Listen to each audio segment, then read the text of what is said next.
बस एक बार government job में सिलेक्शन हो जाए तो तब तक सुकून नहीं मिलता है जब तक कि ज्वाइनिंग ना हो जाए। ज्वाइनिंग के बाद भी जब तक हाथों में फर्स्ट सैलरी ना आ जाए तब तक सुकून नहीं मिलता है। ऐसे बहुत सारे कैंडिडेट हैं जो यूपीपीएससी में सेलेक्ट हो चुके हैं, सिलेक्शन लिस्ट में उनका नाम आ चुका है। उनके बहुत सारे कमेंट आ रहे थे, बहुत सारे डाउट्स आ रहे थे, जैसे कि डीवी कब होगा, डीवी के बाद ज्वाइनिंग कब मिलेगी। रजिस्ट्रेशन जो अदर स्टेट कैंडिडेट हैं उनके रजिस्ट्रेशन अगर नहीं चेंज हुए तो एक्सटेंशन टाइम में चेंज कराना चाहिए, या फिर अभी से डॉक्यूमेंट वेरिफिकेशन के पहले रजिस्ट्रेशन चेंज करा लेना चाहिए।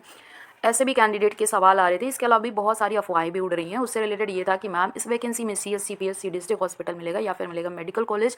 ये भी मैं इस वीडियो में बताने वाली हूँ। और बहुत सारे कैंडिडेट हैं पूछने वाले कि मैम होम डिस्ट्रिक्ट मिलेगा क्या, क्योंकि फीमेल कैंडिडेट को बहुत सुविधा होती है अगर उनका जिला मिल जाए, उनके आसपास का जिला मिल जाए तो कहीं ना कहीं अच्छा होता है। तो ये भी कमेंट आ रहे थे। इस वीडियो में बताऊंगी मैं कितने साल के बाद ट्रांसफर होते हैं। जैसा कि पता है कि यूपीपीएससी का जो मेडिकल कॉलेज सीएससीपीएससी और डिस्ट्रिक्ट हॉस्पिटल का जो पोस्ट होता है वो ट्रांसफरेबल होता है, खुद से ट्रांसफर हो जाएगा या आपको ट्रांसफर कराना पड़ेगा, कितने साल में हो जाएगा, ये भी सारी चीज़ें बताने वाली हूँ। यूपी में कौन कौन सी सीएससीपीएससी डिस्ट्रिक्ट हॉस्पिटल और मेडिकल कॉलेज है जहाँ पे आपकी पोस्टिंग हो सकती है। प्रायोरिटी के अकॉर्डिंग आपको पहले से चुन के रखना है कि कौन सा मेडिकल कॉलेज आपको चूज़ करना है। पूरी लिस्ट मैं अपने चैनल पर आपको प्रोवाइड करूँगी।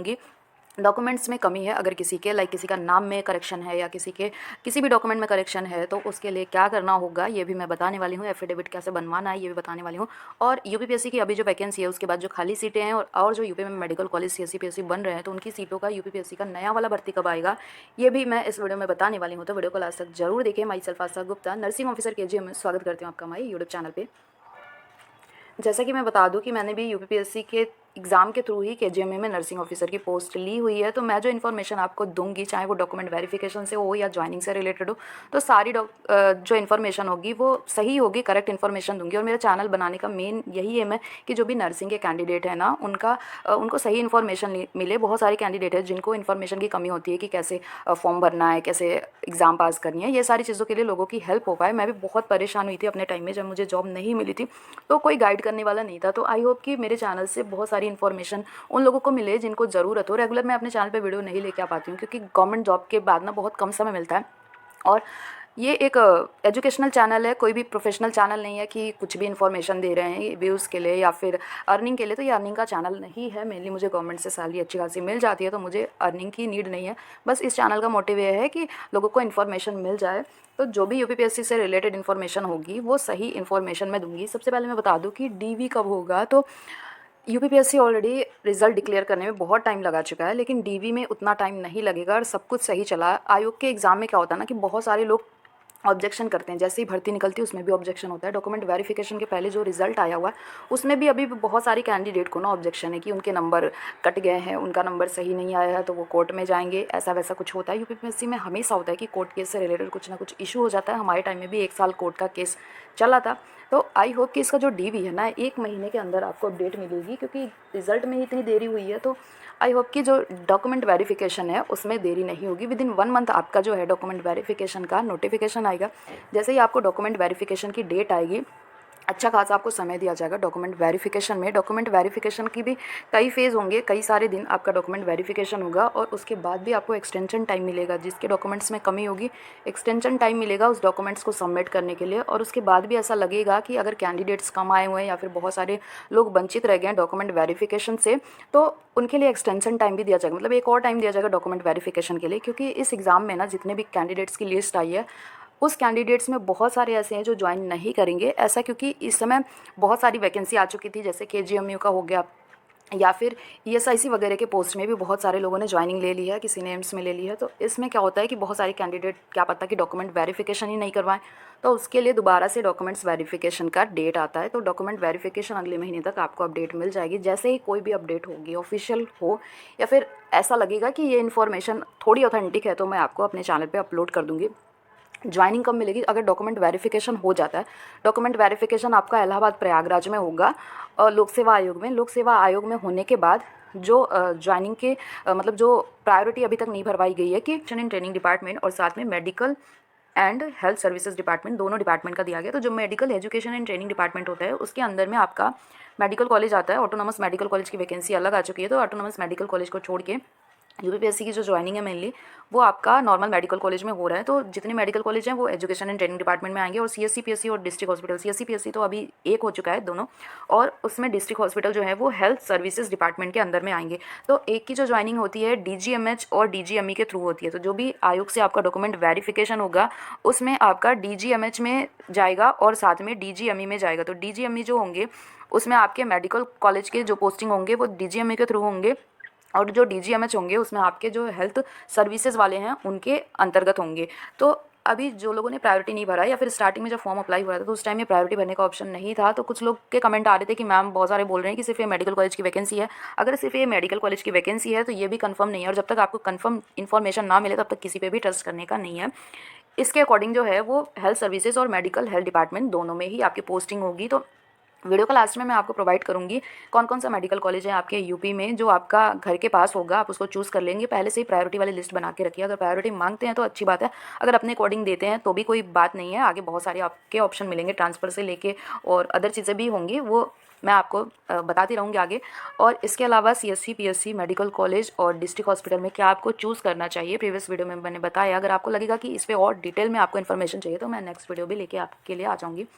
इसके अलावा मैं बता दूँ, अब नेक्स्ट कमेंट ये है कि मैम रजिस्ट्रेशन कब चेंज कराना है। जो अदर स्टेट के कैंडिडेट हैं उनका कहीं का भी रजिस्ट्रेशन हो, फॉर्म भरने के लास्ट डेट के पहले का ही रजिस्ट्रेशन वैलिड होता है। फॉर्म भरते टाइम आप रजिस्टर्ड नर्स होना चाहिए। उसके बाद से कहीं भी किसी स्टेट के हो, अगर आपका सिलेक्शन हो गया है ईडब्ल्यूएस या फिर यूआर कैटेगरी का जो सिलेक्शन लिस्ट है जनरल ईडब्ल्यूएस में, तो उसमें क्या करना है आपको, रजिस्ट्रेशन अगर आपका चेंज नहीं हुआ है या आपने अप्लाई किया है, तो अगर आप चाहते हैं कि आपका ज्वाइनिंग पहले हो तो आपका रजिस्ट्रेशन है वो डॉक्यूमेंट वेरिफिकेशन के पहले ही पॉसिबल हो तो करा लीजिए। सिलेक्शन लिस्ट में नाम आ चुका है तो आप रजिस्ट्रेशन पहले ही करा लीजिए। अगर आप डॉक्यूमेंट वेरिफिकेशन के टाइम में जाओगे तो वहाँ पे आपसे एक फॉर्म भरवाया जाएगा, एक एफिडेविट भरवाई जाएगी कि रजिस्ट्रेशन सर्टिफिकेट चेंज कराने के लिए आपको 2 से 3 महीने का टाइम दिया जाएगा। मेरे टाइम में 2 महीने का टाइम दिया गया था, 2 से 3 महीने का आपको टाइम मिलेगा। हाँ, उसके बाद आपको श्योर नहीं है, अगर उससे ज़्यादा आपको टाइम नहीं मिलेगा, अगर उस टाइम में अगर आपका रजिस्ट्रेशन नहीं चेंज हो पाता है तो आप इस मतलब वैकेंसी से बाहर हो जाओगे, आपका सिलेक्शन नहीं होगा। टाइम से पहले आप अपना रजिस्ट्रेशन चेंज करा लीजिए। रजिस्ट्रेशन वालों का क्या होता है, जो अदर स्टेट है उनका रजिस्ट्रेशन ना होने की वजह से क्या होता है, उनको एक्सटेंशन पीरियड में रख दिया जाता है।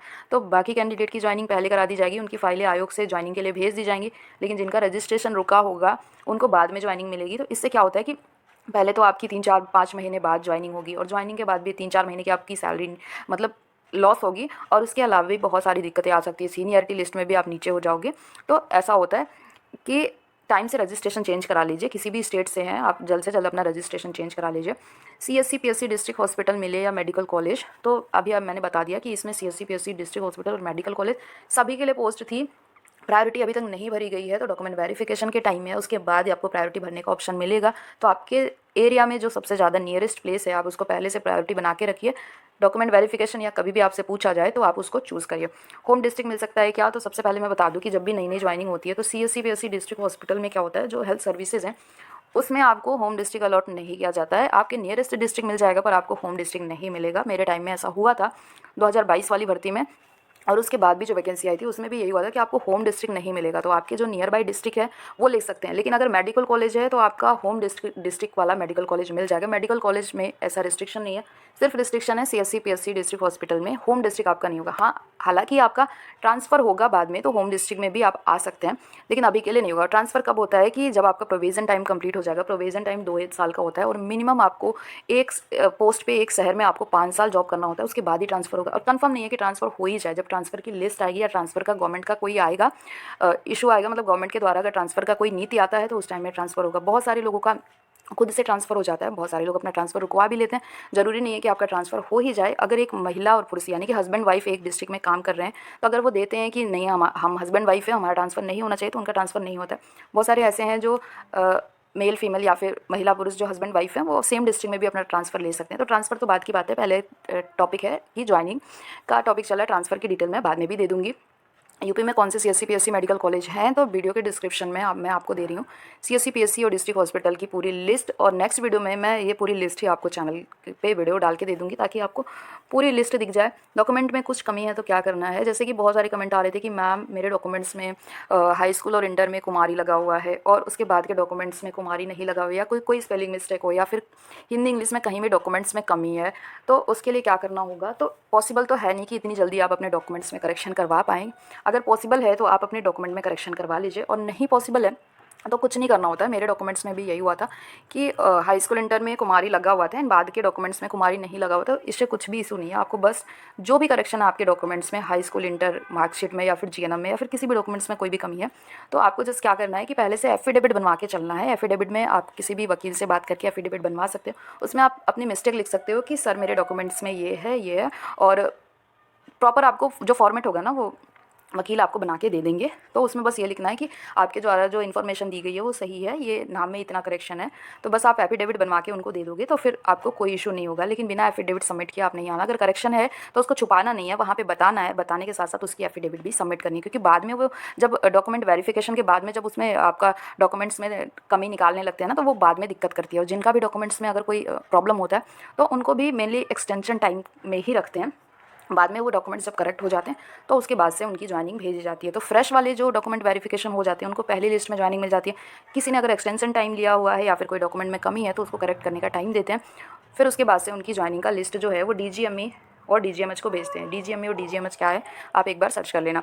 नई यूपीपीएससी की वैकेंसी कब आएगी, तो जैसे कि पता है कि इस वैकेंसी में भी कुछ सीटें खाली रह गई हैं और यूपी में बहुत सारी नए नए हॉस्पिटल बन रहे हैं और बनते ही जा रहे हैं। तो उनकी जो वैकेंसी है ना यूपीपीएससी के थ्रू बहुत जल्दी आएगी, क्योंकि आप देखोगे कि 2017 के बाद से कई सारी बैक टू बैक यूपीपीएससी की वैकेंसी आई है। 2021 में हमारी वैकेंसी थी, 22 में ज्वाइनिंग हुई है, फिर आपकी 24 में एक और वैकेंसी आई है। तो 25-26 में श्योर है कि यूपीपीएससी की और भी वैकेंसी आएगी। कितनी सीटों पर आएगी अपकमिंग वीडियो में मैं बताऊँगी। इसके अलावा भी लगता है कोई डाउट है ना, कमेंट सेक्शन में बताइए। और पर्सनल मेरा जो ईमेल आईडी है ना आप उस पर भी मैसेज कर सकते हो।